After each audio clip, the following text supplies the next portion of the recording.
Salut à tous et bienvenue dans une nouvelle vidéo dédiée au réglage de la GoPro. J'en ai parlé dans ma vidéo by check et vous avez été, mais je sais pas combien à me le demander, sur 200 commentaires, ça doit être 150 commentaires qui concernaient la vidéo comment régler sa GoPro. J'en avais parlé parce qu'en gros, voilà, je vois plein de vidéos de GoPro et beaucoup de gens possèdent une GoPro et sortent des images qui ne devraient pas sortir d'une GoPro. Donc on va essayer d'arranger ça.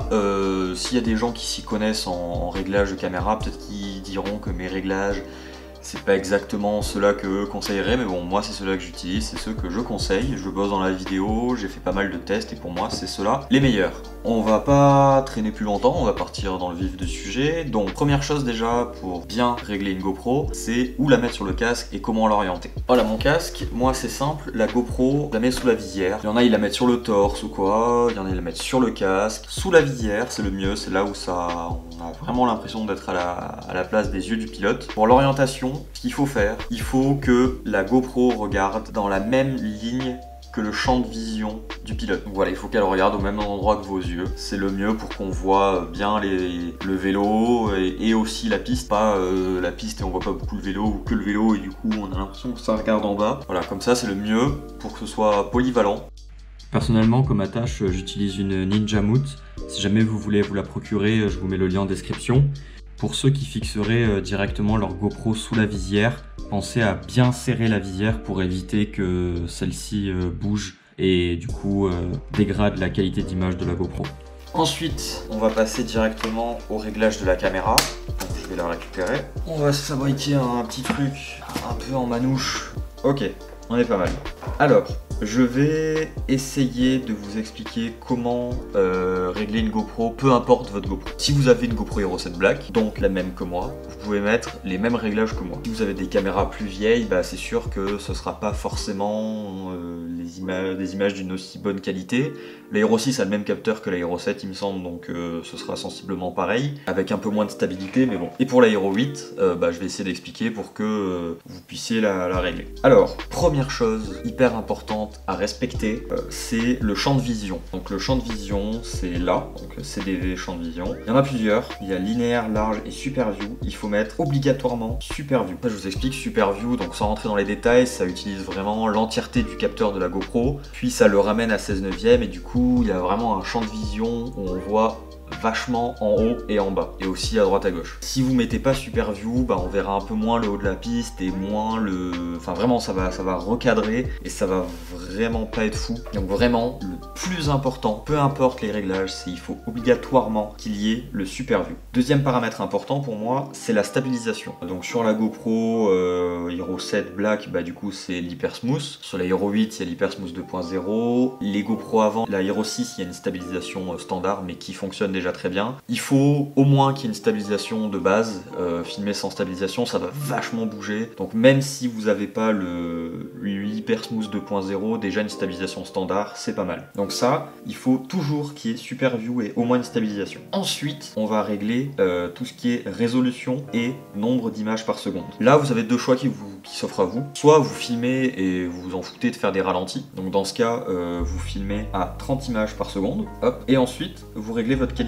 Donc 30 images par seconde, on met au max, 4K 30 images. Une fois que vous avez réglé ça, vous vérifiez bien sûr qu'il y a la stabilisation, donc la midi stabilisation hyper smooth, et toujours le super view. Je dis ça parce que imaginons que vous vouliez faire du ralenti, et du coup vous vouliez mettre 60 images par seconde. C'est bien, vous mettez 60 images par seconde, sauf que, voilà, stabilisation non pris en charge, 4K 60, stabilisation non pris en charge, en super view. Donc par exemple là, voilà, vous aurez la stabilisation mais qu'en large. Donc voilà, je dis de faire attention parce que voilà, si vous voulez faire du ralenti, que vous mettez 60 images par seconde, vous n'aurez plus la stabilisation et le champ de vision super view. Donc sur la Hero 7 par exemple, 4K 30, si vous voulez filmer sans ralenti, hop, on remet le super view. Vraiment le super view, j'insiste, c'est ce qu'il y a de plus important. Et vous remettez stabilisation auto, en gros il remet la stabilisation maximum. Donc là, c'est la stabilisation hyper smooth. Donc 4K 30. Si vous voulez faire donc des ralentis, donc imaginons vous filmez comme moi, donc moi ce que je filme tout le temps à 60 images parce que voilà, ben, je filme mes journées et si jamais il y a une chute ou il y a un beau tricks, hop, je peux mettre un petit ralenti. Donc je mets 60 images par seconde. Sauf que bah voilà, bon là vous voyez pas très bien mes stabilisations n'ont pris en charge, donc je baisse un peu, je descends en 2,7K. On voit qu'il y a la stabilisation hyper smooth et le super view. En fait voilà, quand vous allez faire vos paramètres résolution images par seconde, donc FPS c'est frame per second, donc du coup IPS en français, donc images par seconde. Donc quand vous faites vos réglages là, il faut vérifier qu'il y ait le super view et la stabilisation. Je me répète, mais c'est hyper important, je vois plein de vidéos où voilà, le champ de vision est tout serré et du coup on s'en rend pas compte. Enfin on a une mauvaise impression de vitesse, de vraiment du champ de vision humain qui est vraiment large, hein. On a quasiment 180 degrés donc il faut que ce soit respecté. Donc voilà, une fois que vous avez réglé donc, votre résolution, vos FPS, le champ de vision et stabilisation, on va pouvoir passer au reste. Là, il y a deux choix qui s'offrent à vous. Soit vous allez faire comme je vais vous apprendre, c'est-à-dire faire un peu de colorimétrie, donc c'est-à-dire dans un logiciel de post-production, retoucher un peu les couleurs. Mais si vous n'avez pas envie de vous faire chier, je vais d'abord vous expliquer. Donc si vous n'avez pas envie de vous faire chier, que voilà, vous avez juste envie de... Vous prenez vos images GoPro, vous les éditez, et ensuite vous faites votre rendu et vous avez votre montage. Donc dans ce cas-là, vous activez quand même ProTune. ProTune est à activer, forcément. Obturateur, vous laissez en auto. Compensation, vous laissez à 0. Balance des blancs, auto. ISO mini, 100. ISO max, 800. Si vraiment vous filmez dans des endroits sombres, je pense notamment à Stride, vérifiez, vous aurez peut-être besoin de monter à 1600, mais là, la qualité de l'image risque d'être beaucoup impactée. En gros, les ISO, c'est la sensibilité à la lumière. Et du coup, en contrepartie d'avoir une plus grande sensibilité à la lumière, ben, ça va dégrader l'image. Donc voilà, moi, quand je filme en extérieur, forêt et tout, 100 mini, 8, max, 800. Netteté, vous mettez en moyen. De base, elle est en LV. Enfin, vraiment, netteté élevée sur la GoPro, c'est vraiment... Il y a trop de netteté, c'est vraiment pas agréable à l'œil. Moi, toutes mes vidéos sont en netteté moyen et c'est très très bien. Donc, couleur. Donc, justement, si vous voulez pas vous faire chier, vous mettez couleur GoPro. Là, les couleurs seront gérées par la GoPro. Ce sera des couleurs de base qui sont déjà bien. Vous n'aurez pas à vous faire chier en post-production. Et ça pourra partir en montage direct et après en export et pourra être balancé sur Instagram, Facebook, ce que vous voulez. Audio RAW moyen, micro vent. Donc ça c'est pour éviter qu'il y ait le du vent. Sur la Hero 8, je sais qu'il y a une GoPro sur 2 où ça marche et une GoPro sur 2 où ça marche pas. C'est-à-dire qu'il y en a, le mode vent, ça marche comme sur la Hero 7 et d'autres, ben il y a toujours le et du coup bah il faut mettre une mousse anti-vent. Voilà hein. J'ai acheté une GoPro Hero 8 pour qu'il y ait des choses en moins. Non mais bon voilà, ça c'est un autre débat. Bon, micro vent, si vous avez la Hero 8, ben Inch'Allah vous n'avez pas besoin de la mousse et sinon ben vous allez devoir acheter une mousse. Mais bon, sinon pour toutes les autres GoPro, Hero 7, Hero 6, Hero 5, machin, mode vent. Ça vous touchez pas, c'est pour initialiser. Et en fait de toute façon, si vous voulez ensuite retoucher un peu les couleurs, hop, ici vous mettez plat. En gros, couleur plat, ça sort une image moins contrastée et avec moins de saturation pour qu'en post-production, ce soit plus simple de rattraper si l'image est un peu sombre ou un peu trop exposée. Voilà. Après plat, ça sert aussi à ajouter qui s'appellent des LUT. En gros, c'est des filtres de couleurs. Moi, je vais vous en donner un.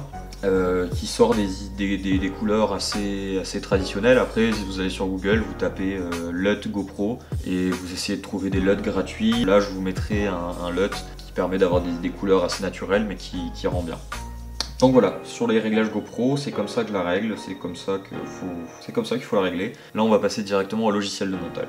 Alors, pour le logiciel de montage, dans le lien que je vous mettrai en description, il y aura donc le LUT GoPro qui permet donc quand vous filmez en flat d'avoir un petit style d'image, ainsi que le logiciel Adobe Premiere Pro. C'est un logiciel craqué, donc après ben voilà, soit vous êtes contre les logiciels craqués et vous achetez Premiere Pro. D'ailleurs c'est un abonnement par mois, soit vous êtes comme moi, vous en foutez et vous n'avez pas envie de payer je sais pas combien pour un logiciel et vous prenez la version craquée. Le crack que je vous ai mis est extrêmement simple, vous désactivez internet, je suis même pas sûr que vous ayez besoin mais au cas où désactivez internet, vous lancez le .exe qu'il y a et vous suivez les étapes et ça installera Premiere Pro. Donc voilà, ensuite... Alors, Premiere Pro, vous lancez votre logiciel, il vous dira que vous n'avez pas la licence avec le crack mais le logiciel marche très bien. Hein. Il n'a pas besoin de la licence. Hein. Vous appuyez sur OK et il ouvre quand même le logiciel. Alors, première chose à faire, vous faites nouveau projet. Là, vous laissez comme c'est. Et là, vous donnez un nom à votre projet. Hein. Ça, après, c'est comme vous voulez. Là, on va l'appeler Asbike pour remplacer. Et vous arrivez dans votre menu première. Donc, ce sera pas exactement pareil parce que moi, j'ai enregistré des choses, mais après vous cherchez, hein. Je vais pas vous faire des tutos Premiere Pro, vous cherchez après, voilà, moi je suis là pour vous montrer comment juste retoucher vite fait les couleurs GoPro. Sachant que voilà, je vais vous montrer comment les retoucher rapidement. Voilà, si je voulais faire de la colorimétrie approfondie, je passerais plus de temps, mais pour les vidéos GoPro, j'ai pas que ça à faire de passer 1000 ans sur chaque plan. Donc, la première chose à faire, vous prenez votre plan GoPro, hop, et vous le mettez dans votre projet. Donc là, j'ai pris un plan de ma dernière session, hop, là il le met. Vous le glissez ensuite dans votre séquence, paf, et il apparaît. Je vais baisser un peu le son de mon ordi, parce que sinon on va l'entendre, et on s'en fout du son. Donc voilà, là c'est une ligne sur un spot dans les Vosges, dont je ne dirai pas l'emplacement, parce que je sais pas si je peux le donner. Là, vous pouvez vous pouvez régler la qualité. Donc si votre ordi rame, bah désolé, hein, après, voilà, vous pouvez pas faire du montage avec n'importe quel PC, mais là en baissant la qualité de l'image sur l'écran, ça ira un peu mieux. Et voilà, donc là il y a mes images, on voit que les couleurs, bah, c'est plat, c'est pas fou. Donc on va venir retoucher les couleurs de la GoPro rapidement pour que ça rende bien. Déjà avec comment vous avez réglé la GoPro comme je vous ai dit, là déjà vous aurez une bonne qualité d'image même si vous laissez les couleurs GoPro. Là c'est voilà, si vous voulez vous amuser un peu à avoir des couleurs différentes ou quoi, vous saurez comment faire. Là vous cliquez ici, calque d'effet, hop, et ça crée un calque que vous venez mettre au-dessus de votre plan GoPro et vous l'allongez parce que si vous avez plusieurs plans GoPro, au moins comme ça les retouchera tous. En fait on va appliquer nos retouches sur le calque d'effet. Donc là après vous faites, ici c'est là où vous faites votre montage, donc nous on s'en fout, on est là juste pour retoucher les couleurs. Ensuite vous allez dans couleurs, vous sélectionnez bien le calque d'effet. Là donc il y a les corrections de base. Ce que vous pouvez faire c'est déjà ton foncé, vous mettez 40, donc les zones un peu foncées en gros ça va les rehausser. Pour l'instant c'est bizarre, c'est normal. Et contraste, vous pouvez partir sur 40 aussi de base. Pour l'instant on voit pas grand chose, mais c'est normal. Ensuite vous allez dans créatif, look, vous allez dans parcourir, et là vous allez chercher le LUT, le filtre que je vous ai donné. Voilà, je me suis fait un petit dossier, donc c'est ça, Ciné 1M, vous double-cliquez dessus, et paf, là il va l'appliquer. Là on voit déjà qu'il a appliqué des couleurs. Donc si on appuie là et on cache, on voit déjà qu'il a ramené des couleurs, ramené des contrastes, et qu'il y a un petit style un peu... Alors là, voilà, ici vous pouvez régler l'intensité du filtre. Donc là à 200 on voit que c'est pas ouf, et à 0 ça annule l'effet du filtre. Moi je la laisse jamais à 100, je la mets à 75 pour que ça réduit un peu le truc. Donc là on voit encore que c'est un peu plat, on voit pas très bien, enfin on voit bien mais c'est encore un peu plat. Donc moi ce que je conseille, pas le meilleur exemple ici, voilà ici, vous allez dans roue chromatique, les tons foncés vous les prenez et vous venez les baisser pas mal. Donc ça sert à rien d'aller essayer de ne pas aller dans les extrêmes. Bon là ça rend bien, mais généralement après au fur et à mesure vous verrez que si vous baissez les tons foncés au max, bah, le vélo qui est noir on va plus le voir. Donc voilà, vous mettez à peu près voilà, ici. Après il faut ajuster par rapport à vos images. Hein. Et vous pouvez un peu monter les tons foncés. Donc là déjà on n'est pas trop mal. On a des couleurs sympas, pas trop exagérées. Ça manque peut-être encore un peu de contraste. Hop. Donc là on est à la fin de la ligne. En vrai là on est déjà pas mal, mais pour moi ça manque un peu de contraste. Donc une fois que vous avez fait ces étapes, vous retournez dans correction de base et là bah voilà, les contrastes vous pouvez les augmenter encore un peu. Donc on peut monter voilà, à 70. Puis là on sera pas mal, c'est peut-être encore un peu sombre, donc vous pouvez retourner dans vos chromatiques et remonter un peu les tons foncés pour que ça éclaire. Alors pareil, si vous montez tout en haut, bah, ça annule un peu ce que vous avez fait. Et voilà, là c'est un peu sombre, vous pouvez monter un peu. Si on regarde la ligne là, je pense qu'on est pas trop mal. On va regarder ça vite fait.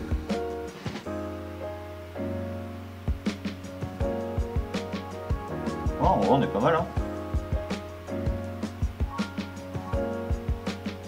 Bon voilà, vous voyez c'est rapide hein. Après c'est sûr que voilà, si vous avez des images en plein soleil, ce sera pas exactement ces chiffres là à respecter et ces jauges là à appliquer. Mais là, bah, faudra un peu chercher. Là, c'est de la post-production, c'est un peu de colo. Si vraiment vous voulez pas vous faire chier, vous laissez des couleurs GoPro. Donc ça, c'est un LUT que je vous ai donné. Il y en a d'autres qui existent.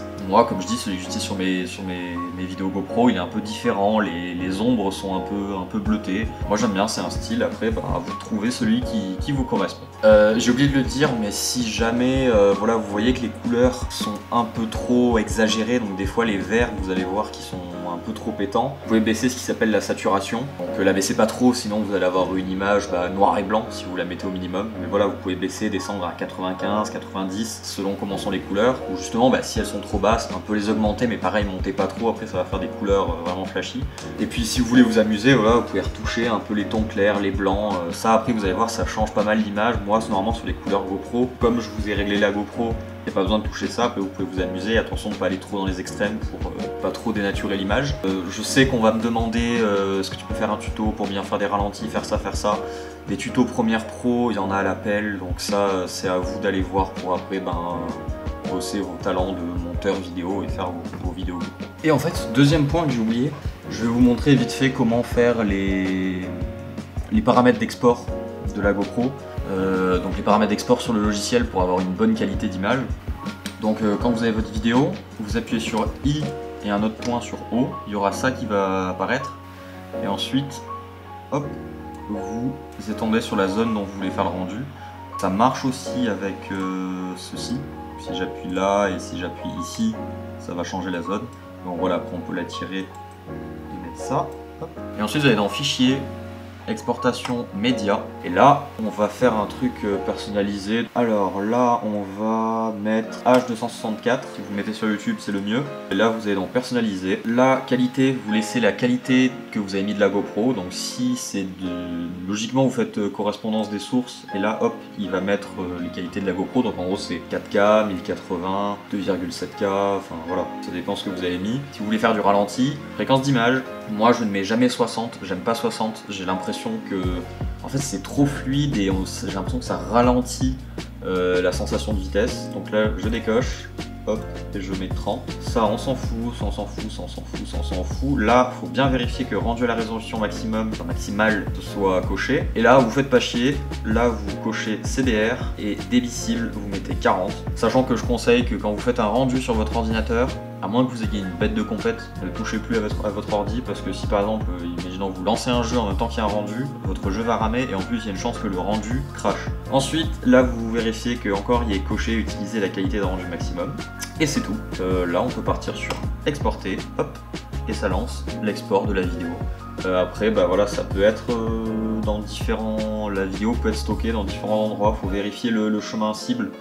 Voilà, là on voit sortie, moi c'est dans Documents, Adobe Premiere Pro 12, et là il y aura mon rendu. Je pense avoir fait le tour. Voilà, comme d'habitude, si vous avez des questions, n'hésitez pas, soit en commentaire, soit si la vidéo est sortie depuis un moment, vous me contactez sur Insta. Sur Insta, j'essaie de répondre à tout le monde. Normalement, j'oublie personne et je réponds vraiment à tout le monde. Voilà, à la fin de la vidéo, il y a le nom de l'Insta ou au pire, c'est en description. Puis voilà, ce que je fais, c'est que pour finir la vidéo, je vous mets un rendu de avant-après, de comment j'ai retouché les couleurs là en quelques minutes. Je sais pas combien de temps va durer la vidéo, mais bon, vu que c'était une vidéo qui m'a été pas mal demandée, je l'ai faite et j'espère qu'elle vous aidera à faire de meilleures vidéos GoPro. Et je le répète encore une fois, n'oubliez pas le super view. Là actuellement on est encore en confinement, donc si vous regardez cette vidéo et que c'est le confinement, je vous souhaite une bonne fin de confinement. Il a été annoncé jusqu'au 11 mai, donc c'est compliqué. Bonne chance, et si le confinement est passé, je vous souhaite tout simplement une bonne journée. Allez, ciao.